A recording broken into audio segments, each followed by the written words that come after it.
Live from New York, this is the Harvey Hour. My name's Nathan Harvey, and as always, I'm being joined alongside my dad, Stephen Harvey. How are you doing today on this Monday, beautiful Monday evening? How are you doing this evening? Happy Monday. Yeah, absolutely. I do want to get started with our opening topic because we're back talking about Daniel Jones and the New York Football Giants. The Giants owner, John Mara, had a interesting comment last week on a Sirius XM NFL radio show. We have the quote here. He says, "We have a lot of confidence in Daniel, and just to see his work ethic and his commitment get rewarded like that was a pretty cool thing. As I said yesterday, which was sometime last week, to the media, I think there's no limit as to how high he can climb if we put the right pieces around him. He has the type of makeup and personality and mentality and work ethic to be a very successful quarterback in this league." Strong words for an owner who believes that they blew Daniel Jones' career up before Brian Daboll came in. He apologized publicly, saying that we screwed Daniel Jones up. But I want to know, do you think Daniel Jones is the long-term solution for the New York Giants at the quarterback position? Well, I would say that what else could Mara say? I mean, they just gave him a pretty long-term contract and big bucks. More than he was probably, maybe a little more than he was worth. But I do think he's a good player. I mean, he had a good season this past year. He wasn't very good before that, but, you know, I think he had a different offensive coordinator every year, right? And he didn't really have the best coaching. And now he has a really good coach, and that helped him a lot. I think also Mara's comments, a little bit of damage control, right? They kind of screwed it up a little bit, right? They admitted it.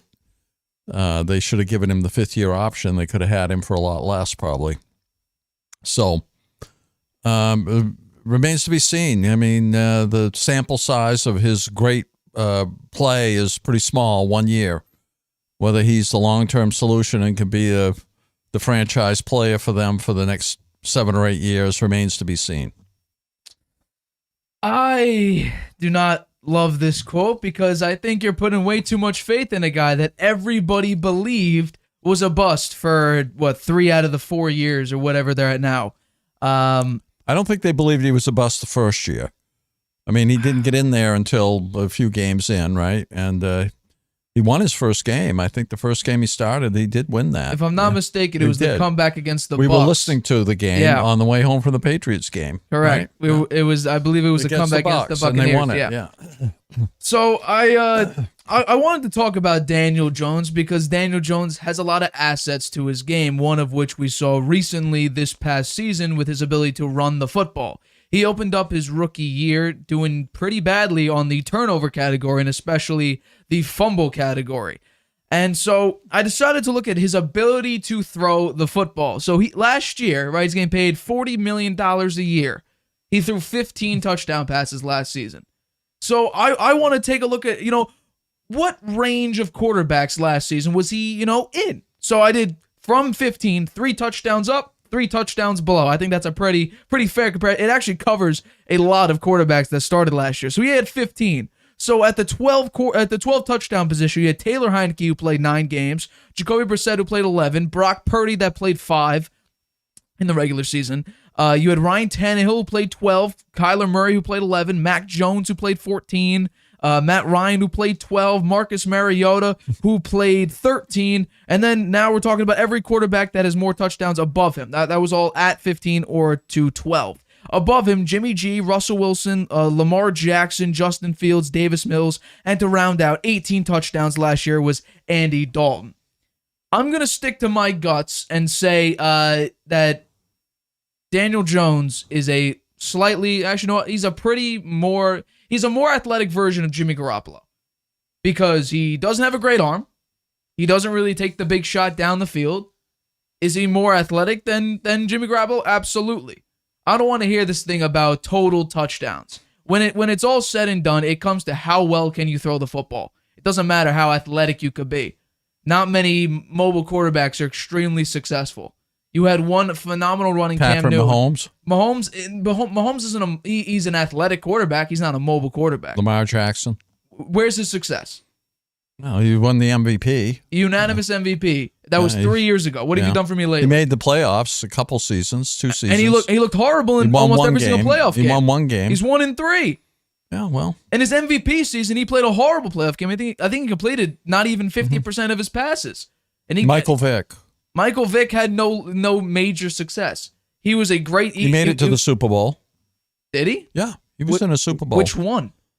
It was a while ago. I mean, because he's been retired for a while, but he did make it to a Super Bowl with the Eagles. No, not with the Eagles. With the Falcons. The Falcons. Yeah. Let's see. They made it to the Super Bowl. I don't think they did. 2002, they didn't make it. 2003, they didn't make it. No, he never made it to the Super Bowl. Michael Vick never made it to the Super Bowl. Then it was the NFC Championship game then. I believe it was. I think I have it in front of me here. I believe it was the 2002 Falcons. They made it to the divisional round 2002, but that's the farthest that Michael Vick ever got was the divisional round. Okay, well, I still think he was pretty good talent. Twice. No, he was oh no, you're right. Conference championship against the Eagles in 2004. Yeah. You're right. Okay. But we're talking about no playoff success. Lamar Jackson, no real playoff success. Well, Michael Vick, no real playoff success. Some teams don't even get to the playoffs. They're looking to get to the playoffs. Now you got 14 teams. The other thing I would say about your analysis is the Giants' offense was constructed around the run more than it was around the pass, and Daniel Jones being a game manager last year, I think that had a lot to do with the fact he didn't take a lot of shots down the field, and the fact that he had his total touchdowns when you include his rushing touchdowns. With their offense being geared around the run, I think it was good. And they had Saquon Barkley, right? They were running. Their offense was geared around the run. It wasn't really geared around the pass. He didn't have that much. He didn't have that much talent at wide receiver. So I think that the jury's still out. I think he could be a great player. We'll see. They're going to get some tools for him on wide receiver. No limit on Daniel. We saw Daniel Jones cap. No limit might be a little bit of a stretch. This past season probably was the guy Daniel is Jones sucking cap. up to Daniel Jones. He wants to be getting the good side of him. He realizes they dissed him when they didn't give him the 5th-year option. They didn't have enough faith in him. Now they're paying the price for it, and they've realized that, and they want to be on his good side. So that's why he said all that. What Daniel Jones did last year was impressive. I'm not going to come out here and say that what he did was not impressive, because it was. To deal with that talent with a severely subpar offensive line, but you also had a top 3 running back that won you a majority of your games. Daniel Jones and Saquon Barkley together, who had the equal win share. It was like that one game where they each rushed for over 100 yards or whatever. That game was the only time where they were really equals in the win share. Daniel Jones didn't come out here and throw a party to win the game. Daniel Jones isn't lifting up anybody. He's lifting up himself, because guess what? If Daniel Jones did not have the type of year he did this year, would he be a backup on any team? Because he wouldn't be starting for the Giants. Absolutely not. I don't think the Giants are that stupid to do that, because they didn't sign his 5th-year option. They didn't think he was even good enough for a 5th-year option at the time, so clearly they didn't think he was very good. He comes into this year, and Brian Daboll saved him. This isn't Daniel Jones' ability. It's the same thing with Jimmy G. People think Jimmy Garoppolo is not a great quarterback. It's just because he has really, really good offensive coaching and really, really good weapons. That's true. But with Daniel Jones with really, really good coaching and a phenomenal running back, is he going to be anything besides a glorified Jimmy Garoppolo? I don't think so. Then I agree with you that to say that his talent is unlimited is overstatement. 100% overstatement. But I still think he can play better than he did before. He could throw more touchdown passes. And if they give him some weapons on the outside, maybe he will. And maybe if they change the offense, I think it had more to do, Nate, with the offensive strategy than it did with his inability to throw the ball deep or complete more touchdown passes. I think it was the design of the offense. So if they free him up and let him throw the ball more and deeper routes and stuff, maybe we'll see. And maybe they should after they paid that kind of money for him. $40 million a year. $40 million a year is a lot of money for him. 15 touchdowns. Yeah. They thought that was with 15 touchdowns. Well, they made the playoffs, and the year before, they were terrible. They were terrible. Yeah, but the coaching had a lot to do with that, too. Football's not one person No one person makes all the difference in football, and Correct. their defense was a lot better. They had really good coaching on the defensive side. No, that's true. Well, the Giants have made some offseason moves. They got Paris Campbell. They re-signed Isaiah Hodgins. They brought back Darius Slayton. They signed Isaiah Hodgins a good pickup. He's a good re-sign. They signed Jamison Crowder. They brought back Sterling Shepard, and they traded for Darren Waller. The question is, can Darren Waller stay healthy? I think that's pretty good. They did a pretty good job there, right? With a really good tight end. No, it's just a question mark of can he stay healthy? Yeah. That's the big thing. Now, I think we're going to come into a situation where if Daniel Jones does not have a repeat or an improvement of this past season with better talent, I don't think anyone's denying that he has better talent now. If he doesn't keep it the same, which is make the playoffs, or better, win more than one round against the 31st ranked defense in the Vikings, how do you move forward with a $40 million quarterback that isn't really that good with better talent? Well, it's going to be tougher for him next year because the schedule's probably tougher because they made the playoffs. Well, that should mean that he should step up. And I'm not sure about their division, whether the division's getting stronger or weaker. I would say the Eagles might be a little weaker. They are going to be weaker. They're going to be weaker. Back. Yeah. The Cowboys, I think because of their defense, they'll remain somewhat the same. Washington, I don't know. They haven't got a quarterback. They got Sam Howell. What do you mean? No. He's still young, very young. Yeah, he was a rookie last year. The Giants should be in a position to actually fight for the 1 seed. They should be because the Eagles, I agree, the 1 seed in the NFC. Because think about it. No, not I'm talking about the NFC East. Yeah, the NFC East. The top of the NFC East. Because Philadelphia, I agree with you, is going to take a step back. They lost probably their best defensive lineman in Hargrave. He went to the 49ers. Lost a lot of their coaches, too. Every single one of their coaches. I believe their quarterback coach, OC, and DC are all gone. So now you may need to bring in a whole new offensive game plan. Dallas, I don't know. They lost Ezekiel Elliott. He wasn't really that great. He was more of a short yardage back. They brought back Tony Pollard. This could be a career-threatening injury that he had in the playoffs. Who knows what's going to happen with him, how healthy he's going to be. But I was thinking about this situation. I'm doing my mock maybe on Wednesday or soon. I have my top 10 picks that I may come out with. The Giants have the 26th pick, I believe, or the 25th pick. If Anthony Richardson or Will Levis is available, do you think the Giants should draft a quarterback to say, Daniel Jones, if you slip up, your replacement's right here? I would say no. You wouldn't have to draft a quarterback. Not this year. He's got a 4-year deal. 4-year deal, $160 million. I wouldn't put that. Guaranteed. I wouldn't put that kind of pressure on him in the first year after he had a good year.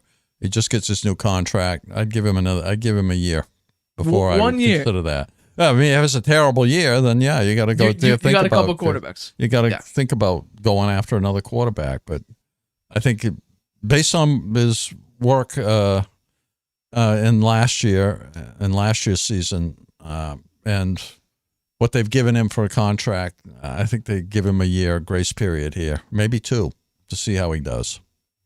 Yeah, that's what I'd do. It's I don't know. I still think glorified Jimmy Garoppolo. Personally, glorified Jimmy Garoppolo. They need other pieces. They should draft a wide receiver. They should draft a wide receiver. They already have. They have what? 8? No, they have way more than that. They have 12 receivers on the depth chart right now. How many? You're going to probably. Some of them aren't any good.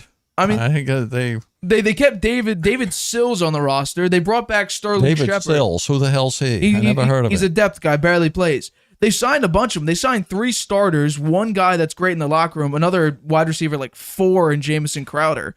You have a number of receivers. I don't think the Giants are going receiver in this draft. I think they're going to go. What do you think they'll go? My guess is offensive line. If Will Levis or Anthony Richardson or Hooker is not available, I think they're going to go offensive line.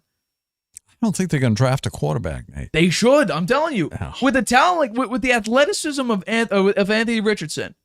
He won't be there by the time the Giants draft. Maybe. He's going to be gone, but well before that. Those 4 quarterbacks are going to be gone. Rumors, Frank Reich, number 1 overall pick, Anthony Richardson, Florida. I don't believe it. I don't believe it either. Those are the rumors out there.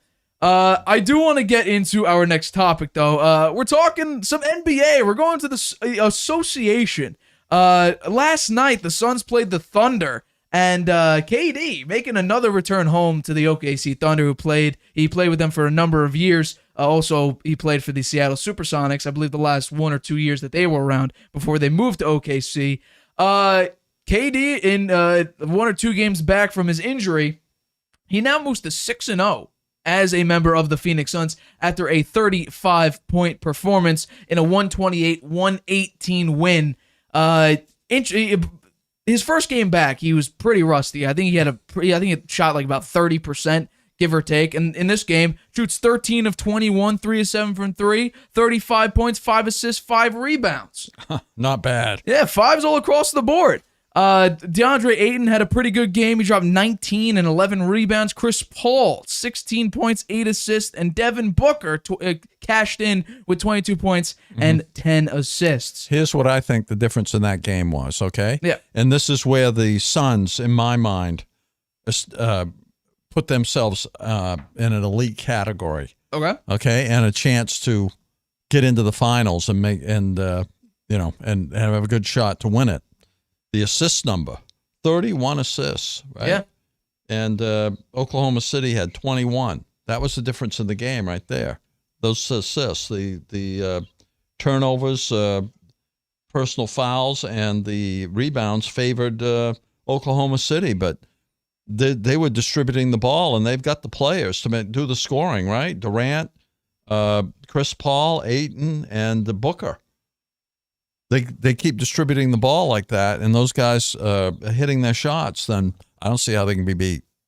Well, I was going to ask you, do you think the Suns should be the favorite to make it to the NBA Finals and represent the West in the NBA Finals?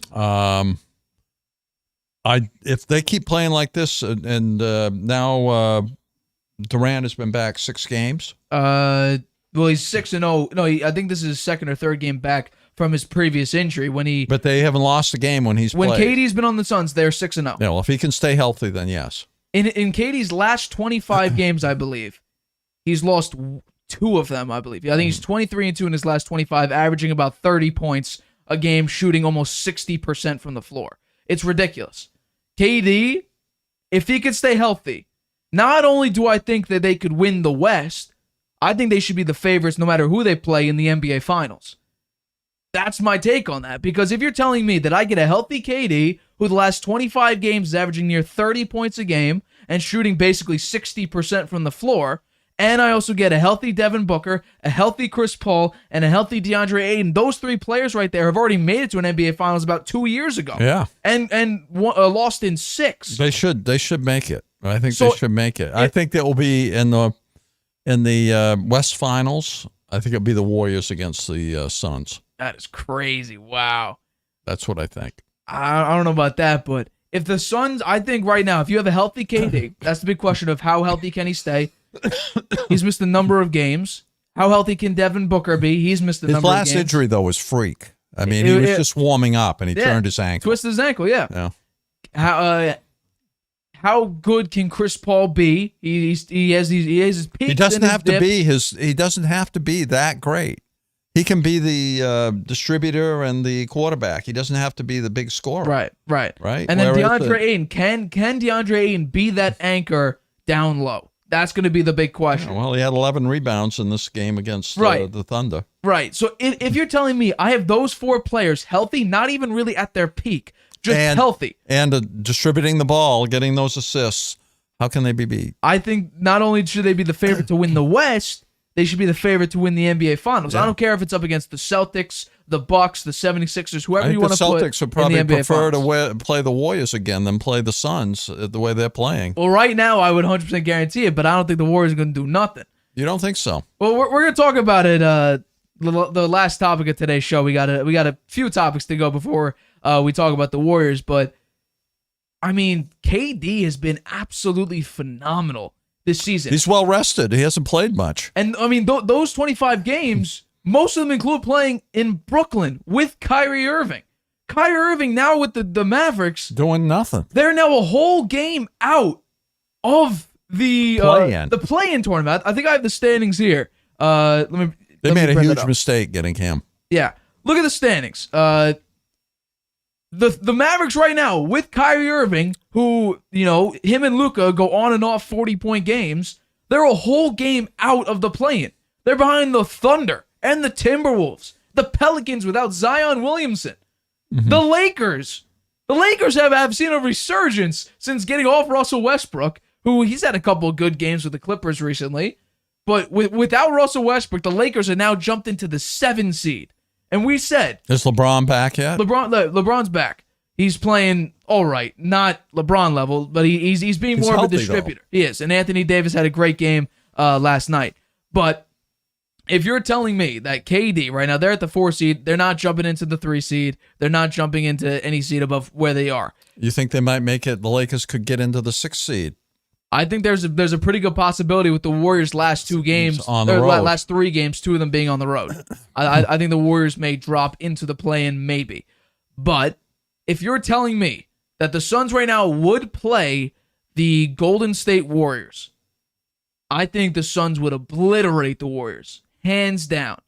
Now, KD has yet to... Oh, they would play them in the first round? Oh, no, I'm sorry, the Clippers. The Clippers are going to play the Suns, right? right? I'm sorry. For some reason, I thought there was a bye. Yeah. That's my bad. I don't care who the Suns play. I think the only real threat of the Suns, honestly, call me crazy, the Lakers. I think the Lakers right now, defensively, I think match up pretty good against the Suns. Yeah. Because we saw against the Celtics last year. Not offensively, though. Offensively, it depends on what version of Anthony Davis you have. It depends. And but look at the Suns. So how many players they've got that are offensive weapons? Right. The Lakers. Who have they got besides LeBron and Davis? And they got Austin Reeves. What do you mean? Austin Reeves. Get out of here. He doesn't match up against those other 4 guys on the. I could agree with that. On the Suns, they have. Who's the guy they got back? The guard. D'Angelo Russell. Yeah, D'Angelo Russell. He doesn't really match up against Paul, except that he's a lot younger. He's also, I believe, taller than Chris Paul. I could be wrong with that, but it's a size thing. But he's not the kind of court general that Chris Paul is. But if the Lakers play physical like the Celtics did against KD last season, they swept the Nets. Yeah. And that's because KD could not get a good shot off. Tatum was all over him. No, but this put this AD is totally different now, though. You Nate. Put AD on him. I'm telling you. You got 3 other great players on the Suns. You didn't have that with you didn't even have Kyrie playing. Well, Kyrie had one good game. One really good game. That was the first game. They could afford to really beat up on KD and play him close because there wasn't much other threat. Fair. Right? But, well, it depends because Chris Paul in the playoffs has had severe drop-offs where he just can't shoot the ball very well. Well, this year he knows he's near the end. He's going to really focus. Correct. And Devin Booker, how healthy can he stay? I think that's a big question mark. And DeAndre Ayton, we've seen him disappear a few times, and besides, he's played well this year. No, he has played pretty well, but we saw him, he wasn't very happy with the Suns with his contract situation. I think there was a report out saying that he wanted to move on from the team. They gave him an extension. We don't know if he's truly happy or not. I would assume he is because he made his money. Well, so be it. But if you could play physical against KD, I think, honestly, the Lakers with Anthony Davis bodying up KD, making him shoot poor, it'll be up to the 3 guys who those 3 players lost to the Mavericks last year, and then all of a sudden I was ridiculed for saying that Jalen Brunson was a major catalyst in the reason why the Mavericks were so successful last year. I got ridiculed for that. Look at the Mavericks now. You got a guy who's more talented offensively than Jalen Brunson. Kyrie Irving has better handles. I think he creates a better shot than Jalen Brunson. It's chemistry. There's no chemistry. And they ruined Dallas' chemistry. They should have hung on to Brunson. I agree. Giving him a contract. Look how he's playing this year. That I put on Mark Cuban. He didn't even make an attempt to really push for Jalen Brunson. So I'm saying, I'm picking the Suns to win the West. They should win the West, even though I said I believe on the last show I picked one other team. I said I think with Wiggins they have a good shot, but and we said even when KD was traded to the Suns when we talked about it, the Suns now should be favored to win the West. And if they make it into the NBA Finals, it's all about health. I don't care who they play. They stay healthy. If they stay healthy, I think they get to the finals. The Suns. I agree, and I think in the finals they should be favored to win. Well, we're going to talk about the Warriors later. We are going to talk about the Warriors. I got a lot to say there too. There we go. Okay, well, coming up, Bill Belichick is reportedly still upset with Mac Jones after Mac sought outside help for the offensive woes last year. And also, should the Colts be looking at Kentucky's quarterback Will Levis instead of Lamar Jackson? And can Andrew Wiggins' return save the Warriors season? We discuss all that right after this. Introducing video podcasts on Spotify. Transform your storytelling into a show everyone can watch or listen to. Easily upload your video through Anchor, Spotify's free podcast creation tool. So whether you're showing off a new recipe, interviewing an exclusive guest, or uncovering the next mystery, you can now reach a whole new audience with Spotify. Podcasting just became more than audio. Create with Anchor, watch on Spotify. You have a lot to say. Maybe you've thought, I should start a podcast. Meet Anchor, the easiest way to make a podcast ever. It's a powerful mobile app and web tool that lets you record a podcast anywhere and distribute it everywhere. It's great whether you're a seasoned pro or just starting out. And it's 100% free. You can record your show straight into Anchor on your phone, iPad, or the web, using any mic you want. Record alone or with friends or co-hosts anywhere in the world. You can add background music and transitions, and your listeners can send you voice messages that you can incorporate right into your next episode. If you want to produce your show using another app, you can upload your own audio directly from web or mobile and still take advantage of Anchor's totally free podcast hosting. Once your podcast is ready to publish, Anchor can automatically distribute it to every major podcast platform. That includes Apple Podcasts, Google Podcasts, and Spotify, so your listeners can hear your show wherever they want. And on the web, you can see detailed analytics about how people are listening. Plus, you'll get a great-looking profile page where anyone can listen to your podcast or subscribe to it. And if you want to ask your audience to support your work, Anchor makes it easy to collect monthly payments from the people who love your podcast and want to see it grow. You really don't need a recording studio, expensive equipment, or a bunch of technical knowledge to deal with a podcast feed. Just get started and join the diverse community of podcasters already on Anchor. We can't wait to hear your podcast. Welcome back to the Harvey Hour. My name's Nathan Harvey, and as always, I'm joined alongside my dad, Stephen Harvey. Let's get into our next topic. We're talking once again about the New England Patriots because, according to Tom Curran, Patriots insider for NBC Sports Boston, he was talking on WEEI, and he had something to say about because we saw the Boston Globe report a couple months ago talking about internal conflict between the players and Bill Belichick and the situation with the Bailey Zappi and Mac Jones QB controversy.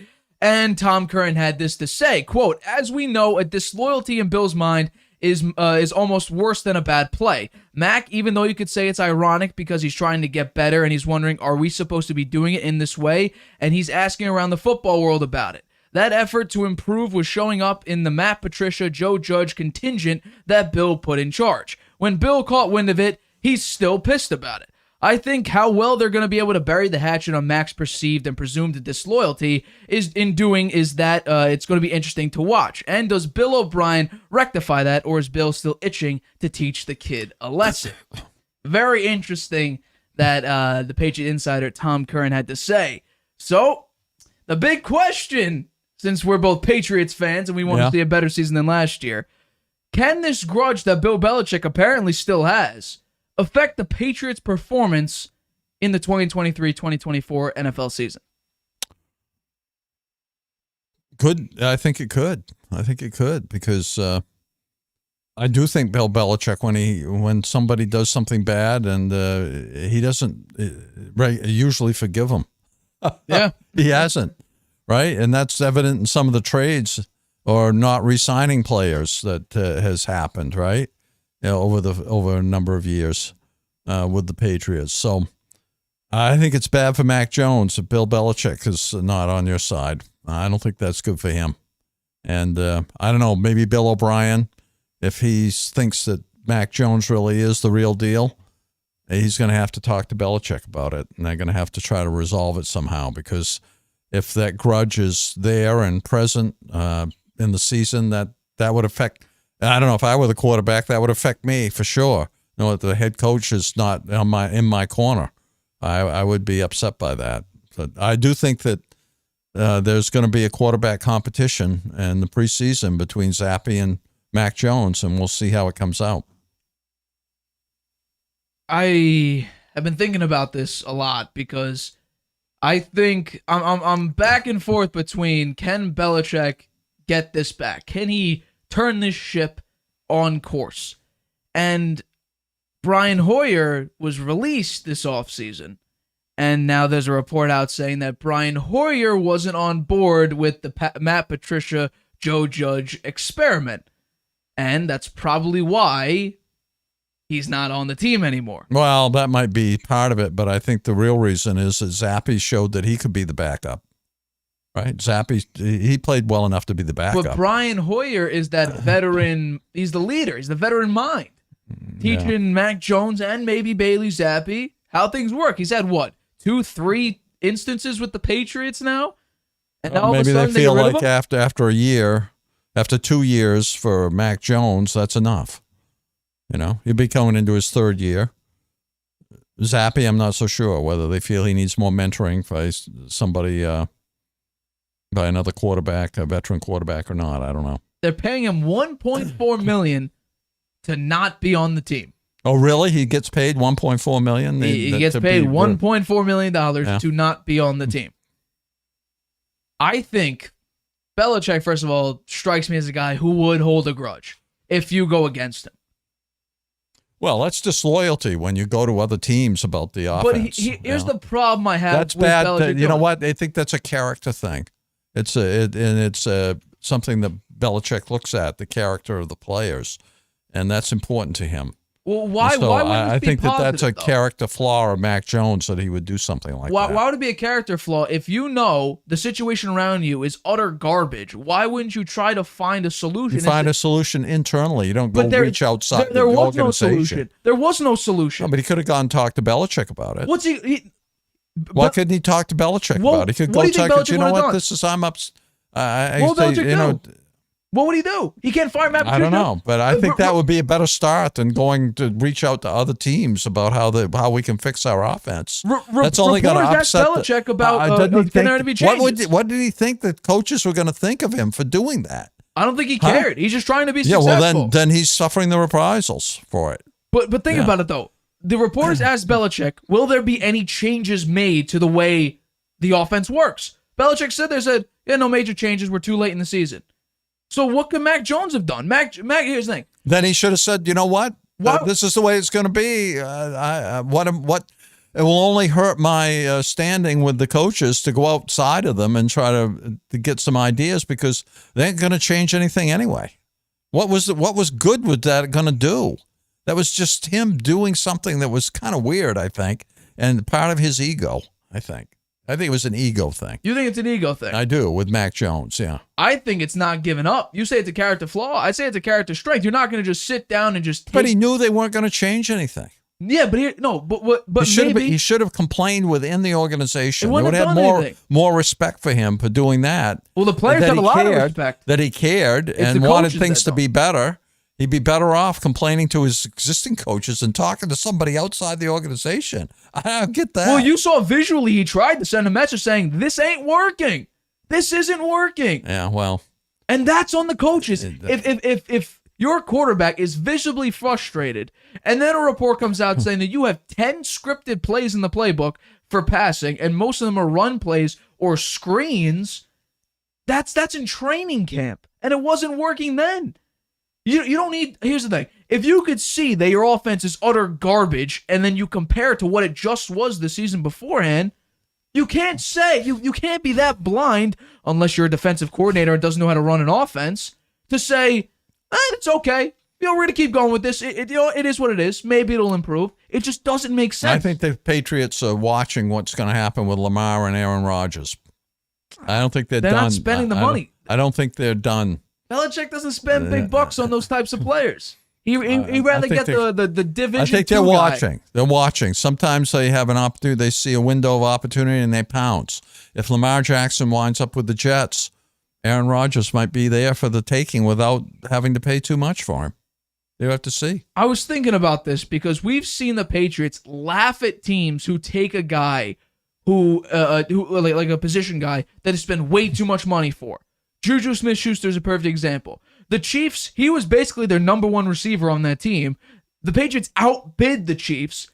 And Juju Smith-Schuster, if a team outbid a Super Bowl champion when he was on that team, the Patriots would laugh if he gets overpaid. Now the Patriots are in that position where they're overpaying for a guy who's... You think they overpaid for Schuster-Smith? Instead of getting... Smith-Schuster? Instead of a guy that you're homegrown, undrafted rookie who last season was better? He made that horrendous mistake throwing that interception that and lost do you think him that's that Bill game. Belichick holding another grudge? I do. That's ridiculous. That's an excellent example, Nate. That you is made my case for me. Thank you. Thanks for making my case. Then that makes Bill Belichick like a 6-year-old. Honestly, come on. Come on. One bad play. They lost the game. It did lose the game. They did lose the game. But they'd won that game. They would have made the playoffs, Maybe. the way and they had a couple other games like Aguilar, right? He made a mistake that cost him a game. Well, he's too. gone. He's gone. He's gone too. Yeah, he's gone. Wes Welker dropped the pass that could have won the Super Bowl. He's gone. He made a bunch of money, though. Asante Samuel's not re-signed. He could have intercepted the ball. It would have won him the Super Bowl. Probably. He's gone. But Those guys are gone.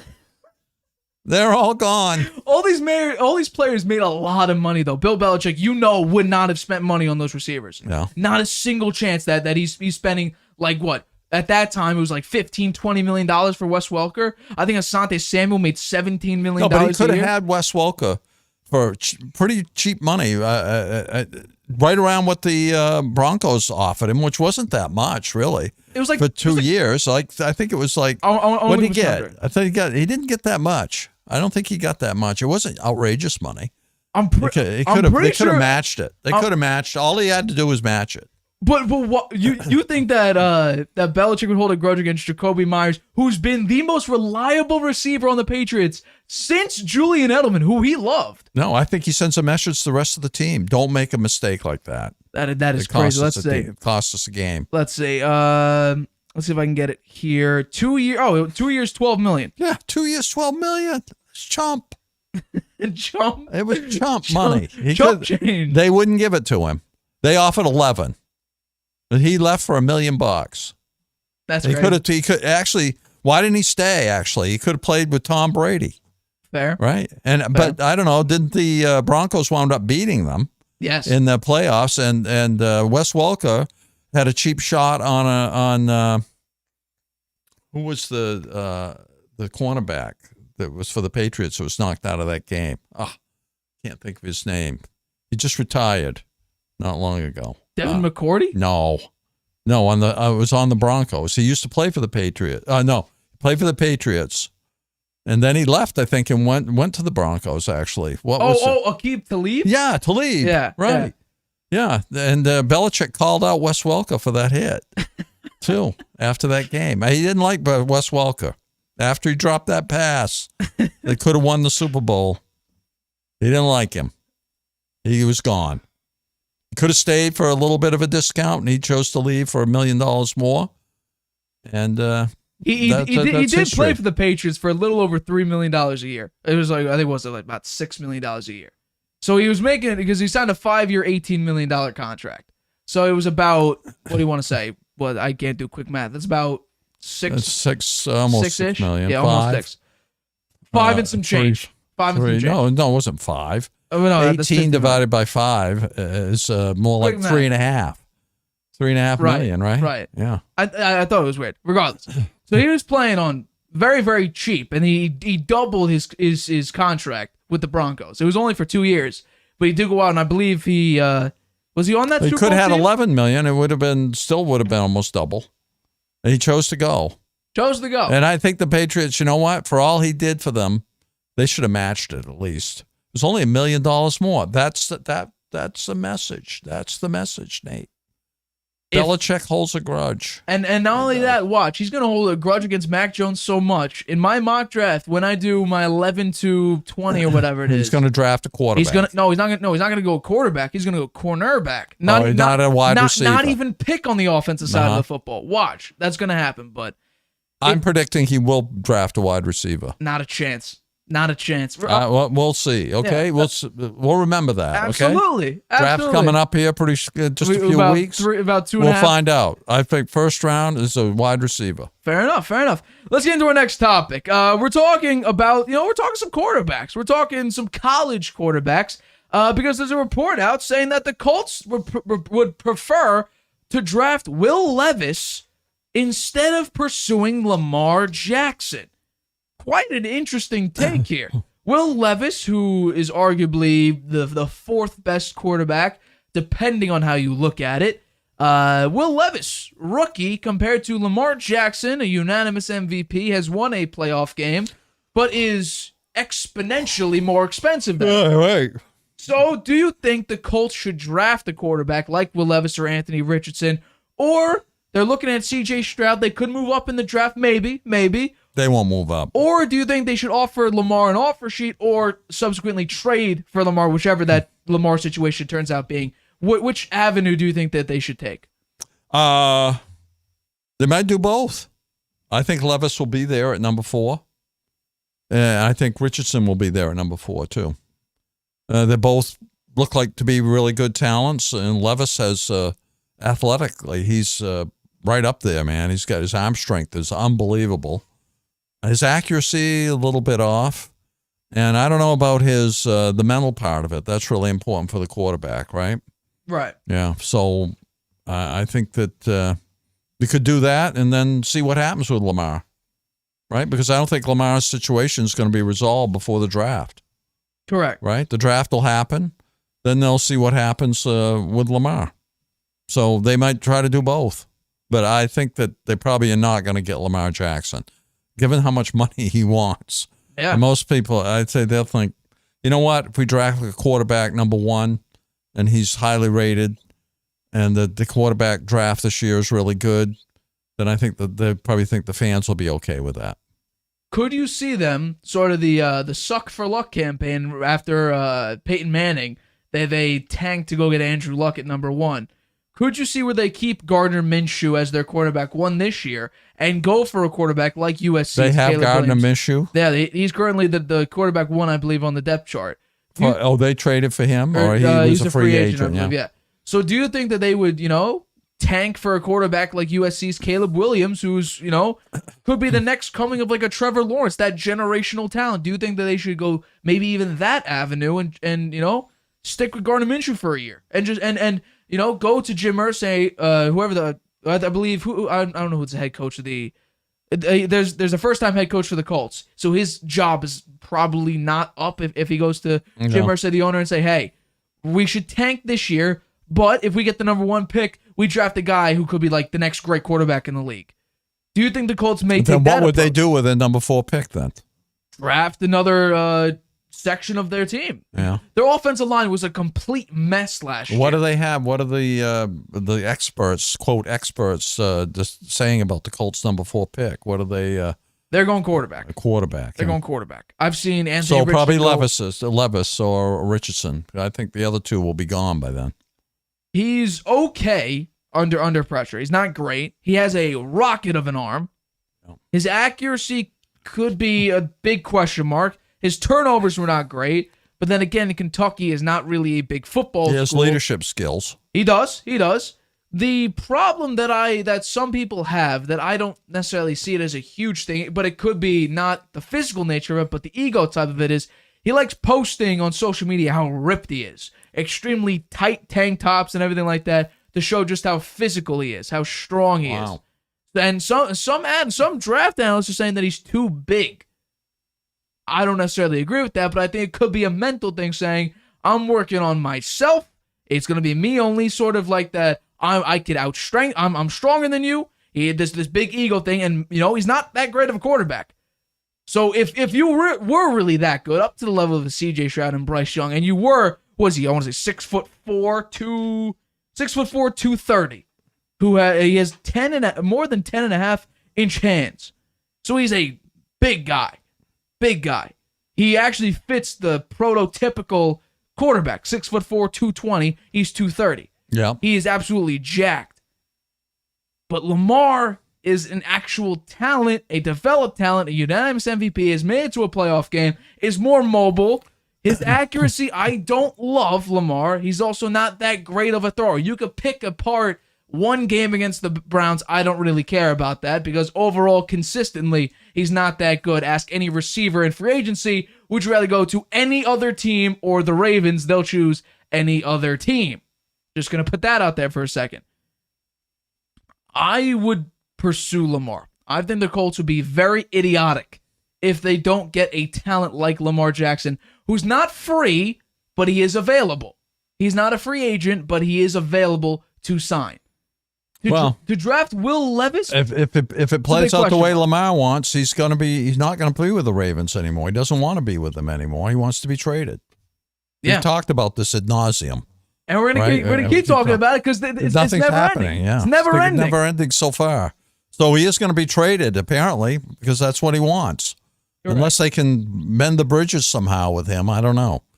But if he is traded, then they should hang around. I think they should draft a quarterback and then see if Lamar is going to be available. But then, would you trade Will Levis to the Ravens?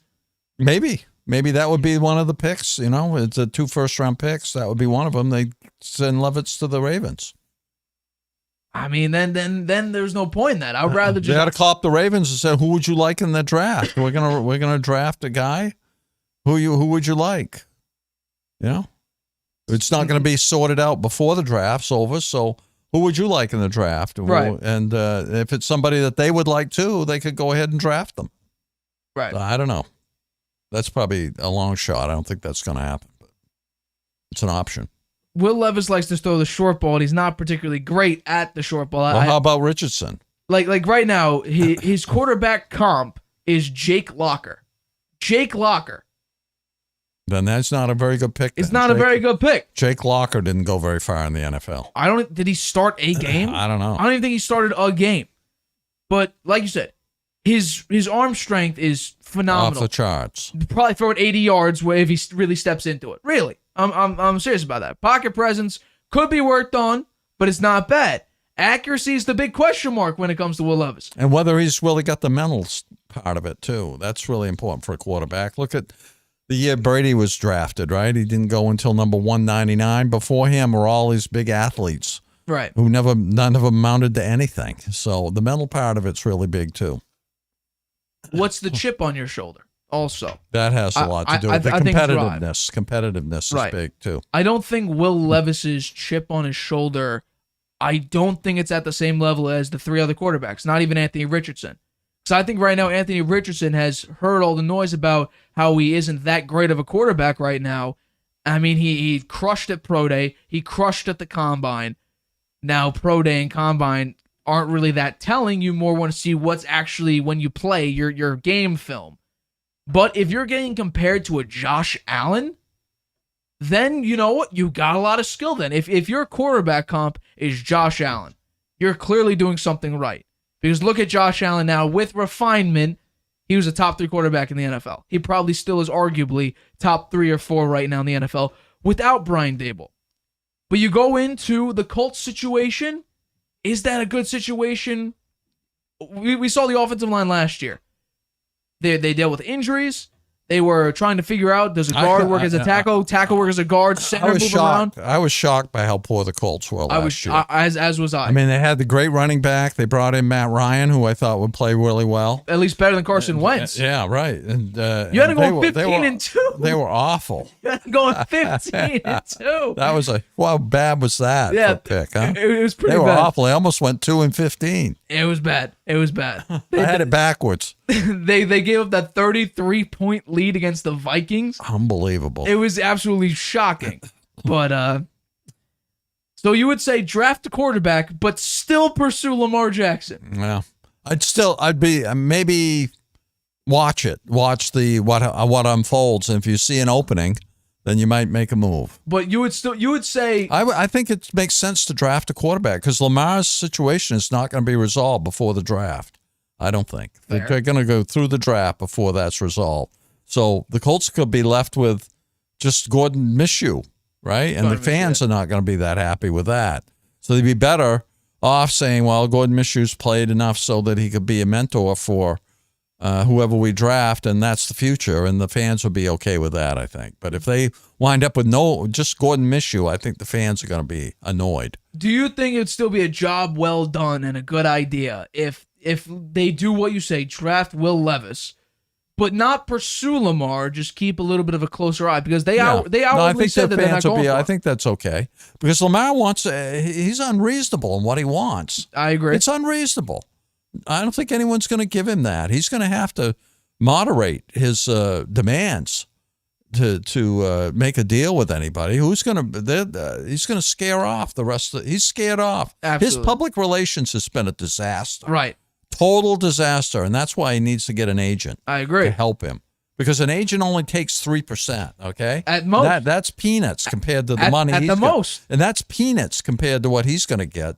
He made a big judgmental error there. I will say this, though. On our little His topic mother bar should have below me- advised him better on that one.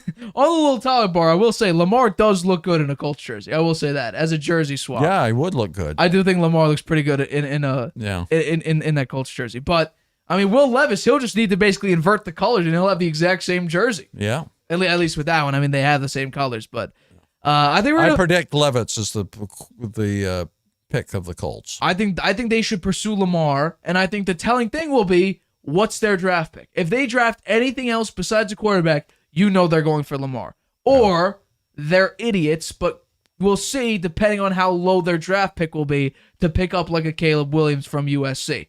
But we will see. Let's jump into our last topic, because there was some breaking news today. Reportedly, according to ESPN, you were on this a few weeks ago, that you heard through the grapevine that Andrew Wiggins is making a comeback, and it's true. Andrew Wiggins is expected to be back with the Warriors as early as this week, and he very well could be on the bench in tomorrow's matchup. So, do you think Andrew Wiggins being back, probably going to get maybe the last game of the season, he may be back, or he could be playing in the second to last game of the season? Do you think Andrew Wiggins being back on that team can fix what the Warriors' monstrosity of a season has been and enable them to make a deep playoff push? Maybe, but I think it's a little unlikely because he's coming back so late. Come on, there's only a couple of games left. The guy hasn't played for months. And there's a chemistry issue there, you know. I think that it takes a few games for these guys to get back in the groove. And they aren't going to have the time to do that. So maybe who would be their first round playoff opponent? Let's bring it up. They right now, it would be the Kings.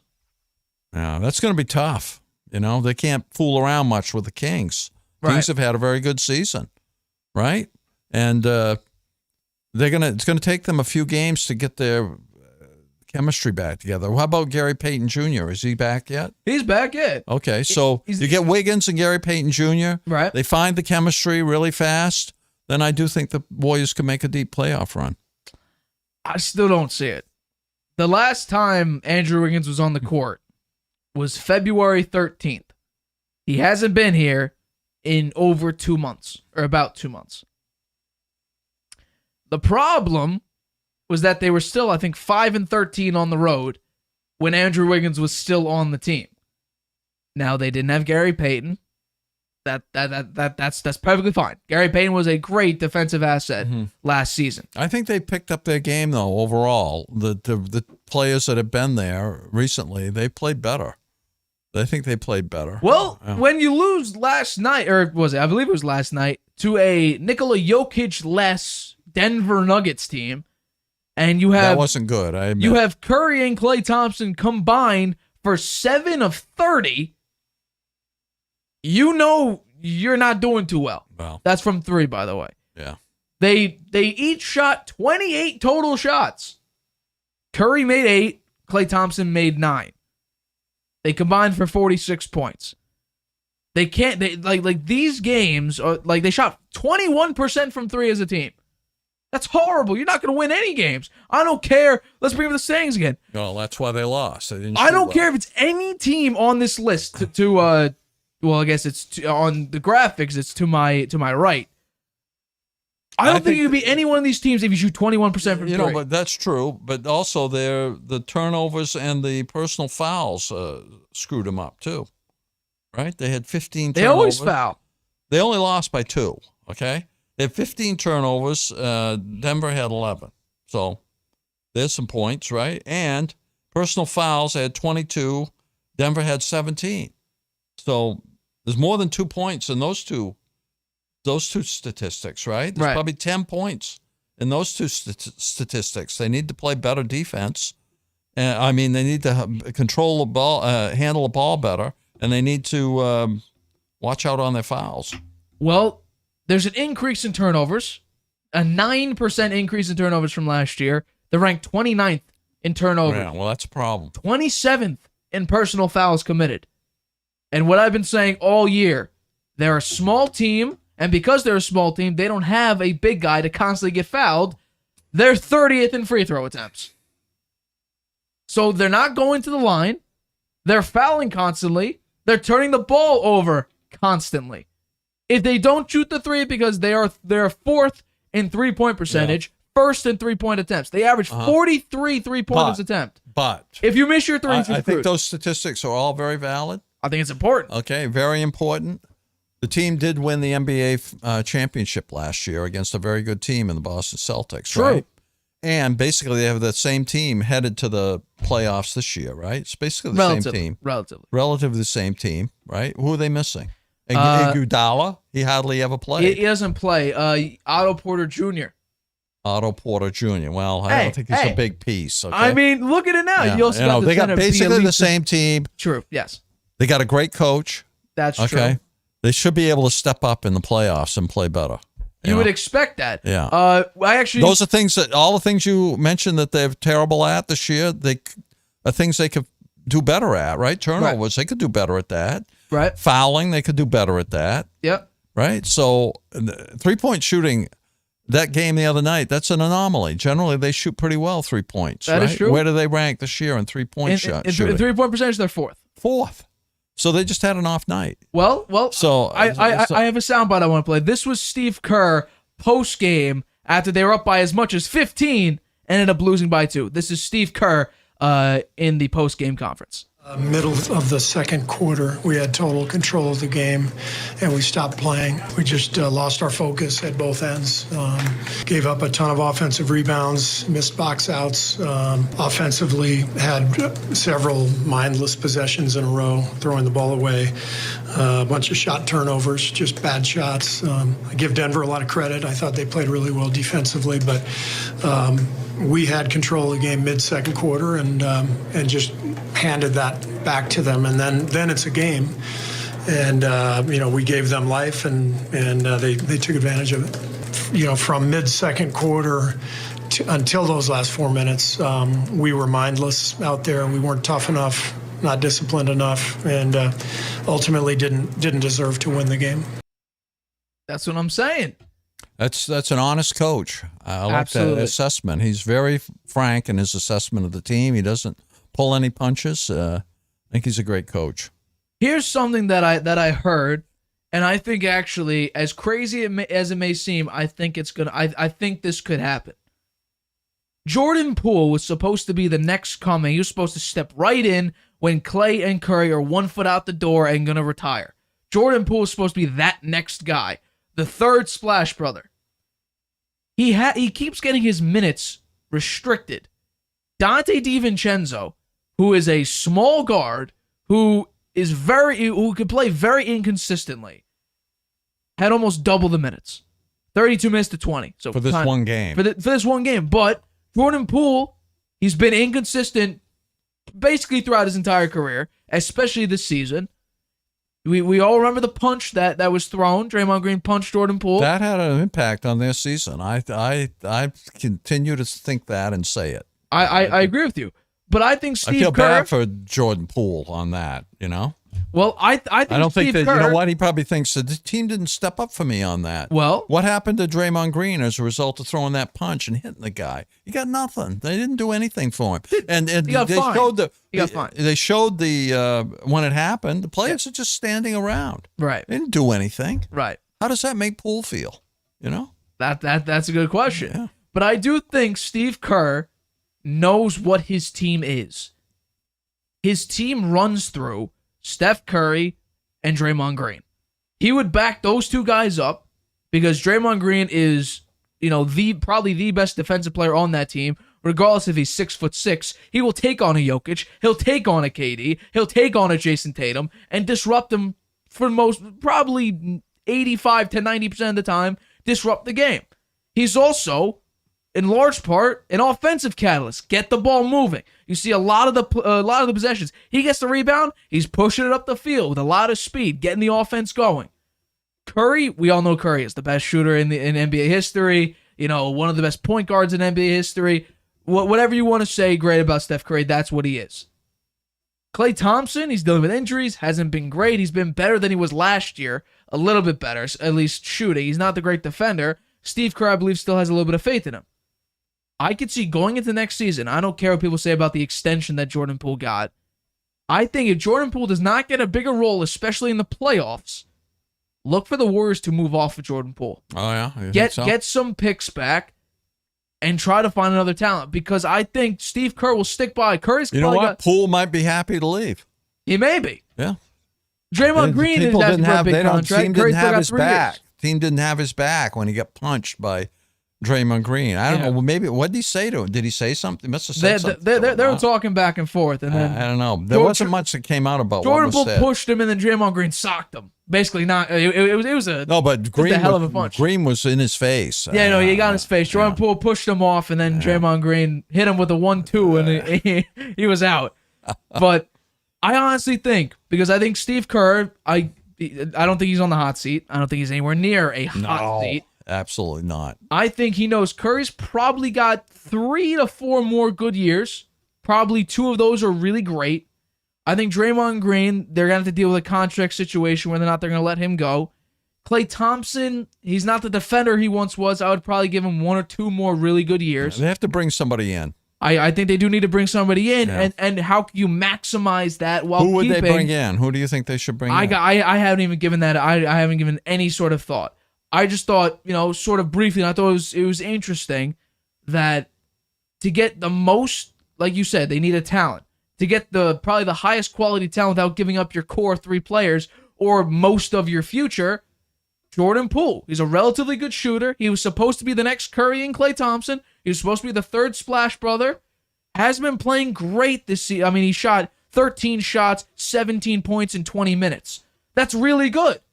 But why did he only play 20 minutes? Dante DiVincenzo, 18 points, 8 of 12 shooting, 1 of 4 from 3. Jordan Poole's 0 from 3 for 3. I think they may move off of Jordan Poole, regardless of the extension that he signed. Same thing with Wiggins. Well, maybe they'll do that, but irrespective of that, next year they got to bring. I think they need to bring somebody in. They do, and the Warriors are spending uber amounts of money. How to get off one of those contracts? Get rid of a guy who just spent a bunch of money on Jordan Poole, and you could probably also maximize the. Depends on who's available. Right, I don't know who's available. You don't want to overpay just to get off a guy. Yeah. Because that's kind of what the Jets need to do. We'll see what Rodgers. happens in the playoffs. I'm not counting them out totally. They won it all last year. With Andrew Wiggins back, they're gonna. Maybe. The coaches can make them rise to the occasion here. But I do think Wiggins is coming back too late. I think he should have been back a week ago or so. Just like KD. KD's had a few games now. 6 games. 6 games. And look what he's done. I And mean, that's without team chemistry. Yeah. That just was how good of a player KD I is. think if they really get that going, man, I just think they'll be. I don't think they can be beat. We'll see. I think it's going to be interesting. I think with It's a Wiggins great move by the Suns to get him. It is a great move. A really good move. I think with Wiggins back, they'll be a little bit better I defensively. mean, they have him for a number of years too, right? 3 years, I 3 think. more years. 3 years, yeah. Wow, that should be. They should be a powerhouse, I think. I agree with you. The Warriors are 9-30 on the road. They play. I think they have to figure out how to fix that next year. It makes no sense. Like I still, we were talking about when they were 0-7 on the road, very, very early in the season. I couldn't wrap my head around it. They just won the NBA title, and like you said, they brought back everybody. This is essentially the same team. Yeah. With at the time 2 pieces were missing: Otto Porter and Gary Payton, who were the main pieces. They still had Bielitsa, the center. He wasn't really a huge piece. But the two main pieces were Otto Porter and Gary Payton. They lost those, but they weren't great. Gary Payton was pretty good defensively. And he's still a short guy. The Warriors are a very, very small team. I know. That's an issue. They need to bring a big guy in. And right now, I don't know if there's any really good big guys in that they not can really. bring in. I'm going to bring in the standings one more time before we close close out the show. You're going up against a Kings team. I'm going to bring up their offensive rating. Coached by a former coach of the Warriors. Mike Brown, yeah. Mike Brown sat on the bench. He's done phenomenally. Sat on the bench with Steve Kerr for a number of years there. Actually was the head coach for a period of time when Kerr had these back problems. He's a very good coach. He is. And he knows the Warriors inside out. So they're going to be very hard. It's going to be hard for the Warriors to beat them. I would say, well, personally for me, I would give Mike Brown Coach of the Year for what he did with the Kings. What were they last year? They were nothing, right? They were not a very good team, but did they bring in some guys to end the playoff drought that the Kings have had? They've had, I think, the longest droughts in major sports history. Your first season in, you are like the highest scoring offense. They are first in points per game, first in offensive rating. You don't play great defense, but that's the problem with the Warriors. The Warriors are going to need to shoot phenomenally in a 7-game series against the Kings, and they still can't win on the road. So you can't play defense. You're going up against the highest scoring team in the NBA. You lose in 5. You think so? I think you lose in 5, personally. That's my take on it. But I do think that will wrap up this episode of Let's have one more thing to say. What's up? I got my Red Sox hat on tonight. Red Sox won their first series. Oh my God! 2-1 over Baltimore. I was looking at the score now. They scored 9. They scored 9 runs, at least 9 runs, back-to-back games. Three of in all 3 games. I believe it's all 3 games. Yeah. Yeah. They got no pitching, but well, I was actually going to tell you. I looked at the score because the game started about 20 minutes ago. They were down 3-0. Cutter Crawford is pitching tonight, and then Devers homered and Yoshida homered, and it's back to 3-3. So I just thought I'd give a little update with that. I was going to tell you how bad the Red Sox are doing, and then I just checked the box score now. Well, it looks like they got plenty of offense, and again, not much pitching. And that's why playoffs and World Series are won through pitching. Yeah, well, the you Astros got to get to the playoffs first. They were in last place last year. Yeah. Well, now I think they're tied for second right now. So I think they're tied with the Yankees. I believe so. Who's in first place? I think the Rays or the Blue Jays are. Yeah, the Rays are undefeated, 3-0. 3-0. Huh. Yeah. So right now, second place is the Red Sox and the Yankees. So I think it's going to be an interesting season. It's pretty early in the season. I still Only think 3 games. when it comes down to it, the Red Sox got no pitching. They're gonna. I once again, I told you this after the first game, where the Red Sox slowly climb back against the Orioles. I'd be shocked if they win 70 games. I'd be shocked. Because they don't have any pitching. But if we're talking about if Yoshida and Devers and if they Adam Duvall. You know what? If they can score Duvall's amazing. If they can score 9 runs in every game, they'll win more than 70 games. But they're not going to do that. I would agree with that. At some point, the hitting will go into a slump. That always happens to every team. So in the pitching, they'll have some games where they pitch well, but they're starting pitching, man. They should have gone out and they could have gotten Verlander. Why didn't they try to get him? There were reports that they were pursuing him. Yeah, they were looking at him. Pursuing is one thing, getting him is another. Correct. Right? It's just, the Red Sox they could have had Max Scherzer the year before. Correct. Right? I don't know why they could have had DeGrom this past year. Yeah, you got to go out and get an elite pitcher, Chris Sale. Up here. I think there's a problem. It's bad. Yeah. No, he's not looking in the playoffs. He's horrible in the playoffs. Yeah, and he couldn't stay healthy. Well, hopefully he can get through, 10 starts this year, maybe. Hopefully. Yeah, I'd be surprised if he gets through 10 starts. Here's the thing with Chris Sale in the playoffs, though. I mean, look at their starting pitching staff, bad. right? It's bad. They got Sale. He's probably their number 1. Corey Kluber is number 2. Yep. Corey Kluber is old. Yep. Right, the number 3 pitcher is Houck. Maybe he's going to be good, right? He had an okay game yesterday. And he had streaks there last year and the year before where he was really good, right? So, and then you got Cutter Crawford. He's his second-year player. He had some good games last year. He had some horrible ones too. Right. So And so far tonight, he's given up 3 runs in 2 innings, right? One inning. 1 inning. He One gave inning. up 3 runs. All right. So 3 nines. That's a 27. Oh, Red ERA. Sox up 5-3. Casas homer. Duvall scored. 5-3. Homer. Yeah. Runs. Silly. This is what makes baseball interesting. Yeah. Home run. Stolen base. Base hit. There's a lot more stolen clock. bases There you now go. with this pitch clock. Pitch clock. It's amazing. Yeah. Oh, and not only It's going to be a that, fun season. not only that, it's the Who's banning the the fifth shit. starter? Who's the 5th starter on the Red Sox? I'm trying to look. Tell me if I hit. Somebody you've never heard of, probably. No, all these guys are relievers here. I'm trying. They do have Kenley Jansen. They do. Yeah. You originally thought it wasn't a great pickup, but I mean it's okay. Let's see. I think it's better than what they had last year. Correct. It's an upgrade there. How could we forget Nick Pivetta? Oh, right. Nick Pivetta. I forgot all about him. Wait, hold on. It's easy to forget about him. Here's what I don't understand. He's the number 5 starter?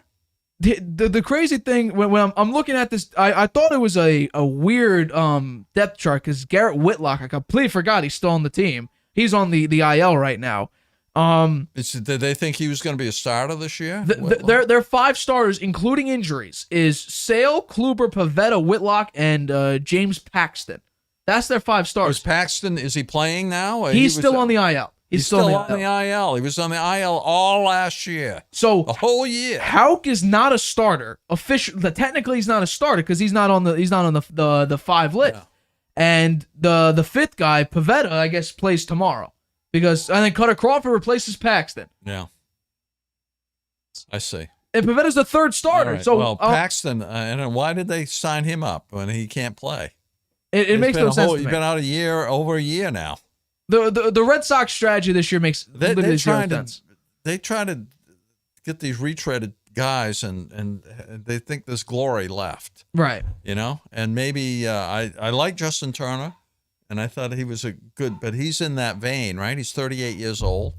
His best days are behind him. Probably. They bring him in as DH to see if he can still hit. So hopefully he can. Yeah. That would be good. I like the pickup, but I think it's in that vein of trying to do it on the cheap. Right. You know? It makes no sense to me. Yeah. You signed a bunch of data, mid-30s. They're big into data in Boston, right? They're into all of the analytics and all that. And they think they can construct a team that way. Yeah. And it's all about on-base percentage, right? The pitching is not that important to them, obviously. and they should have learned a lesson from last year. But so far, they're winning, so yeah. We'll see. Gotta give him that. Yeah. But I think for this episode of Harvey Hour, we are going to wrap this up. You got your little baseball topic in. You want to talk about that pre-show? We're going to have to start talking about more baseball, Nate. It's baseball season now. Fair. We're going to go to some games, right? We got to go to some games. I hope so. John's going to come over. We'll go to the Mets game. Hey, and the Mets got crushed today. We'll 10-0. take the sports car and go up to Boston. Yeah. I mean, I'm down for that 100%. Okay. But for this episode of Harvey Hour, I might even let you drive. Yeah, okay. Okay. For this episode of the Harvey Hour, my name is Nathan Harvey. That's my dad, Stephen Harvey. We are the Harvey Hour. We will catch you guys Wednesday. Thanks for listening. Wednesday, my show, the Harvey Hour Fired Up. I got some controversial topics I'm going to talk about on Wednesday's show. But for us, for the Harvey Hour, we will see you Friday, 6:30 p.m. Eastern, right here on YouTube. Bye-bye. Introducing video podcasts on Spotify. Transform your storytelling into a show everyone can watch or listen to. Easily upload your video through Anchor, Spotify's free podcast creation tool.